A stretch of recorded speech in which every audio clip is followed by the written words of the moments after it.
اعوذ باللہ من الشیطان الرجیم بسم اللہ الرحمن الرحیم۔ آج کا ہمارا سبق سورہ صافات آیت نمبر 83 سے ہے جی۔ پچھلی آیات میں نوح علیہ السلام کا اللہ نے تذکرہ کیا، اور اب دوسرے پیغمبر جلیل القدر پیغمبر ابراہیم علیہ السلام کے قصے کو دوبارہ اللہ تبارک و تعالیٰ نے مثال کے طور پر یہاں رپیٹ کیا اور کہا وَإِنَّا، اور بے شک مِن شِیعَتِهِ، یہ بھی گروہ تھا کا حصہ تھے ابراہیم بھی انہی کے گروہ کا حصہ تھے۔ کن گروہ کا؟ نوح علیہ السلام کا۔ نوح علیہ السلام کا گروہ کیا تھا جی؟ توحید والا گروہ تھا جی، نبی تھے جی۔ تو اللہ تبارک و تعالیٰ نے کہا کہ ابراہیم علیہ السلام بھی وہ شیعتی ہی، یعنی کہ نوح علیہ السلام کے گروہ سے تھے۔ آپ کو میں نے بتایا تھا شیعہ عربی میں گروہ کو کہتے ہیں، ٹھیک ہے نا۔ اب اس کو یہ نہیں سمجھنا کہ ابراہیم علیہ السلام شیعہ تھے جی، ٹھیک ہے جی۔ یہ اچھا جی، اللہ نے کہا اذ جاء، کہ جب وہ آئے، ربہ، اپنے رب کے پاس، بقلب، اس دل کے ساتھ، سلیم، جو سلامتی والا دل ہے۔ ابراہیم علیہ السلام اپنے رب کے پاس ایک سلامتی والا دل لے کر آئے، بے نقص بے عیب دل جو ہے وہ ایسا صاف ستھرا دل جو ہے وہ اللہ تبارک و تعالیٰ کے پاس لے کر آئے۔ اور پھر اس صاف ستھرائی کی بات کیا تھی کہ وہ جو تبلیغ کا انداز ابراہیم علیہ السلام نے منتخب کیا تھا نا، وہ بہت زبردست تھا۔ تبھی اس انداز کو اللہ تبارک و تعالیٰ نے جو ہے لاجواب کر دینے والا انداز، اس کا تذکرہ کیا جی۔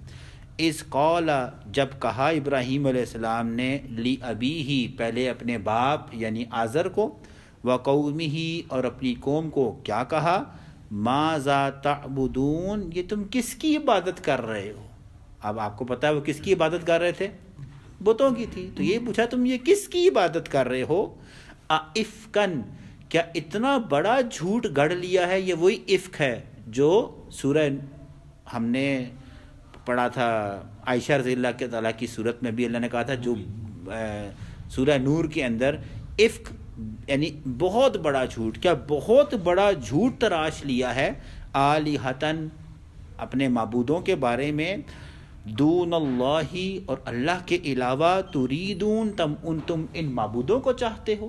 یعنی تم نے اتنا بڑا جھوٹ تراش لیا ہے کہ ایک اللہ کو چھوڑ کر تم جھوٹے معبودوں کو تم نے جو ہے وہ اللہ کے ساتھ جو ہے نا وہ شریک کر لیا ہے، ان کی رضا چاہتے ہو، ان بتوں کی رضا چاہتے ہو۔ فما ظنکم، پس جو گمان کیا ہے، پس تمہارا کیا گمان ہے، برب العالمین، اپنے رب کے بارے میں۔ ان بتوں کو تم نے اتنا بڑا درجہ دے دیا تو تمہارا رب کے بارے میں کیا گمان ہے؟ یعنی کہنے کا مطلب کہ اس کا مطلب ہے کہ تم نے ان بتوں کو رب سے بھی اونچا کر دیا ہے، ٹھیک ہے۔ جو تمام جہانوں کا رب ہے وہ پھر کہاں گیا؟ اس کی کیا حیثیت ہے تمہاری نظروں میں؟ یہ تو بتاؤ۔ یہ سوال پوچھا اپنی قوم سے۔ پھر اس چال کا ابتدا کی جو ہم پیچھے سن کر آئے ہیں۔ اب آپ نے پیچھے سنا تھا کہ اس وقت اس بستی میں کیا ہونے والا تھا جی؟ ایک میلہ تھا، سالانہ عرس جسے آپ کہہ سکتے ہیں جی، بتوں کا، ٹھیک ہے جی۔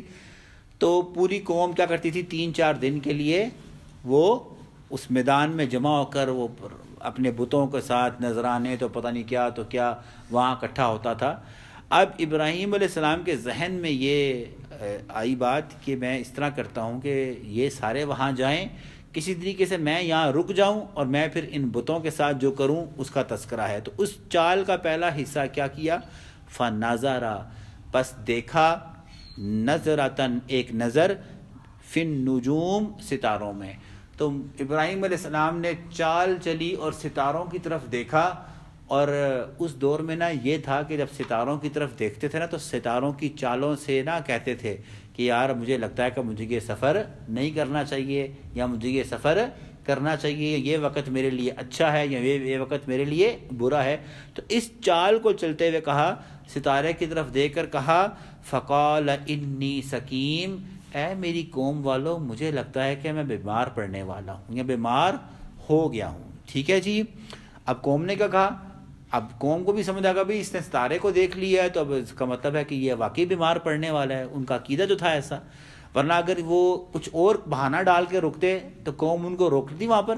قوم زبردستی ساتھ لے کے جاتی کہ نہیں یہ پیچھے کچھ اس کا مطلب ہے کوئی سازش کرنے والا. تو انہوں نے اسی قوم کو اسی سوچ کی ترجمانی کا استعمال کرتے ہوئے کیا کیا؟ ایسا چال چلی جی. فتولوا، پس چھوڑ کے چلے گئے، انہو اس کو یعنی ابراہیم علیہ السلام کو، مدبرین پیچھے کی طرف، یعنی اپنی ابراہیم علیہ السلام کو پیچھے چھوڑ کر آگے چلے گئے اپنے اس علاقے میں، اس میدان میں کہ جہاں پہ انہوں نے عرس کرنا تھا جی.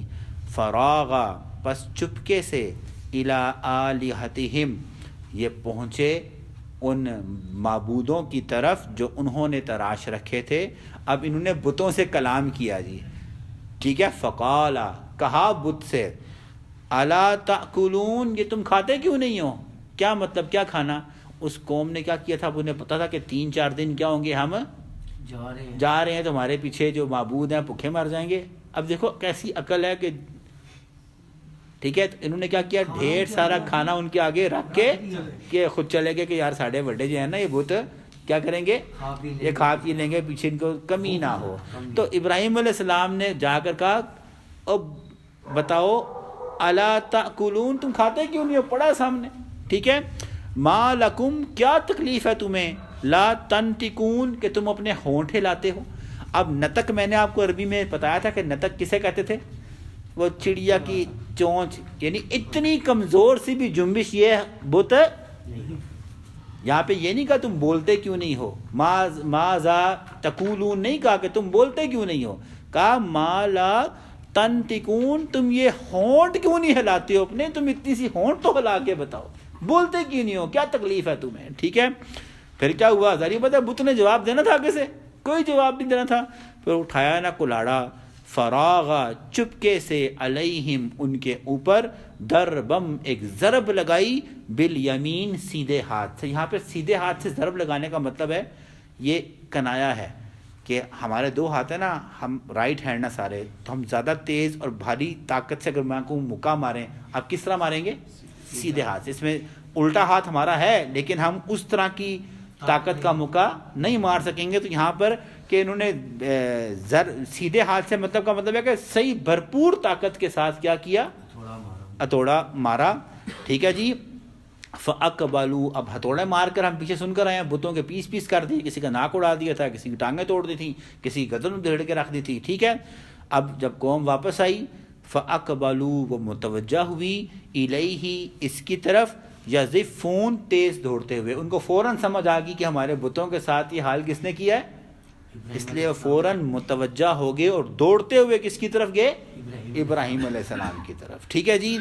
قالا، اب جب گئے نا، آپ پیچھے سنا ہے کہ ابراہیم علیہ السلام بڑے ہی تحمل مزاج کھڑے رہے اور کہا قالا، اے میری قوم، اتعبدون، کیا تم اس کی عبادت کرتے ہو، ما تنحتون، جس کو تم نے اپنے ہاتھوں سے تراشا.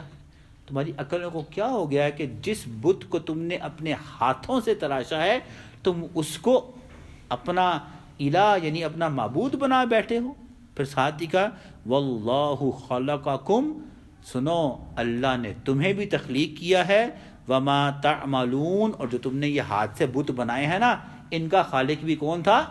اللہ تھا. یعنی وہ بت عام بت نہیں تھے، وہ اس دور کے یا اس سے پہلے کے کیا تھے جی؟ نیک لوگوں کے بت تھے، انسان تھے. تو انہوں نے کہا دیکھو اللہ تمہارا بھی خالق ہے اور جن کو تم نے یہ اللہ کے ساتھ معبود بنایا ہے نا اللہ ان کا بھی خالق تھا. ٹھیک ہے. تم اس کی طرف رجوع کیوں نہیں کرتے ہو؟ ٹھیک ہے جی. اچھا، جب انہوں نے یہ بات سنی نا، قالو، کہا قوم والوں نے، ابنو، بناؤ، لہو، اس کے لیے، بنیانن، ایک گھر یا کمرہ. آپ کو پتہ ہے پھر ایک کیا کیا گیا تھا؟ بہت بڑا الاؤ روشن کیا گیا تھا، ایک چھوٹی سی 4 دیواری بنا کر، تاکہ آگ کے فلیمز جو ہے نا اس طرف نہ پھیلیں. ٹھیک ہے. سارے کس طرف جائیں؟ اوپر کی طرف جائیں. تو اس کے لیے ایک گھر ٹائپ بناؤ چیز. فَأَلْقُوهُ پس اس کو ڈال دو فی الجحیم اس دہکتی ہوئی آگ کے اندر. ٹھیک ہے، یعنی اس کو جو دھکایا گیا ہے آگ، اس آگ میں ابراہیم علیہ السلام کو کیا کر دو، ڈال دو جی. فَأَرَادُوا پس ان کا ارادہ تھا بِهِ ابراہیم علیہ السلام کے لیے قیدن اس مکر کا، انہوں نے ابراہیم علیہ السلام سے اس مکر کا ارادہ کیا.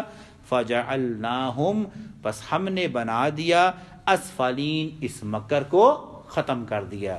آپ کو سفلی ہے نا کہ یعنی کہ ایک جادو میں یہ ٹرم استعمال ہوتی ہے کہ اگر کوئی جادو کرے تو وہ کہتے ہیں بھئی اس کو اسفل کر دیا ہم نے، نوری علم سے کیا کر دیا جی، کالے علم کی کاٹ کر دی. حتیٰ کہ یہ غلط بات ہے لیکن سمجھانے کے لیے کہ اسفلین کا مطلب ہے کہ ان کے مکر کو اپنی تدبیر سے کینسل کر دیا.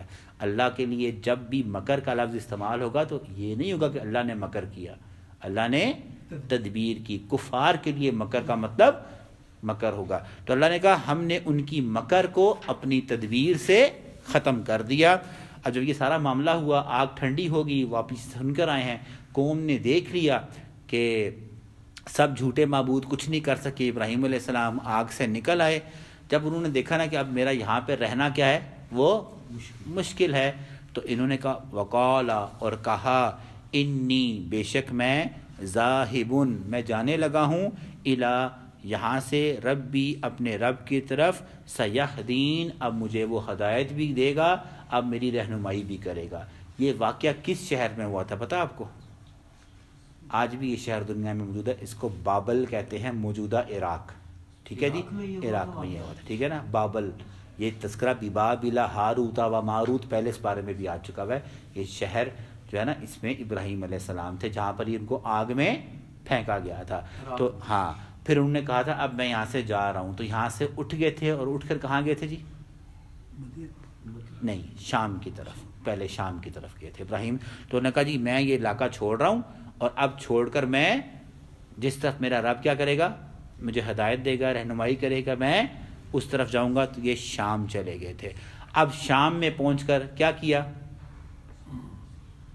اولاد نہیں تھی نا، ٹھیک ہے، تو اس وقت پھر کیا کیا؟ ربی حبلی اے را مجھے عطا کر دے من الصالحین ایسی اولاد عطا کریں جو صالحہ ہو. یہاں سے کیا سمجھ آئی؟ اللہ سے خالی اولاد نہیں مانگنی چاہیے، اللہ سے ہمیشہ نیک اور صالحہ اولاد مانگنی چاہیے. یہی انہوں نے کہا اللہ سے نیک اور صالحہ اولاد مانگی. اور آخری آیت دی فبشرناہ اللہ نے خوشخبری سنا دی بغلام ایک لڑکے کی، حلیم جو بڑا برد بات تھا جی. تو اللہ نے اس دعا کو دیکھے سنا تو اولاد بھی کیسی دی؟ جو بڑی برد بات تھی، کہ جس اولاد کو ذبح کرنے لگے تھے تو اس نے کیا کہا تھا؟ آگے سے پیچھے سنا ہے آپ نے، کہا ابا افعل ما تؤمر جو اللہ نے تجھے حکم دیا کر دے، آپ مجھے فرما برداروں اور صابرین میں سے پائیں. ٹھیک ہے، ہاں جی، ہاں اولاد نہیں تھی، ہاں وہاں شادی تو اولاد نہیں تھی نا. پھر جب چھوڑ چھاڑ کے شام آ گئے تو شام آ کر کیا ہوا تھا، وہ وہاں پر انہوں نے وہ یہ اللہ سے دعا کی. اللہ نے اس دعا کو قبول کیا اور کہا میں نے پھر ان کو ایک بڑے حلیم بڑا برد بارد بیٹا جو ہے نا وہ اب آگے اسی بیٹے کا جو خواب والا سلسلہ ہے وہ ہم کل کے سبق میں انشاءاللہ تعالیٰ پڑھیں گے. پہلے جو ہے غالباً اسحاق علیہ السلام جو ہے نا پیدا ہوئے ہیں اور بعد میں نہیں، یہ پہلے اسماعیل علیہ السلام پیدا ہوئے ہیں بعد میں اسحاق میں، کیونکہ ہاں بعد میں اسحاق میں، پہلے اسماعیل علیہ السلام. کیونکہ اب یہ جو ہے نا پھر انہی بچے کو کیا کریں گے، گلا کاٹنے کے لیے لے کے جائیں گے ان کو.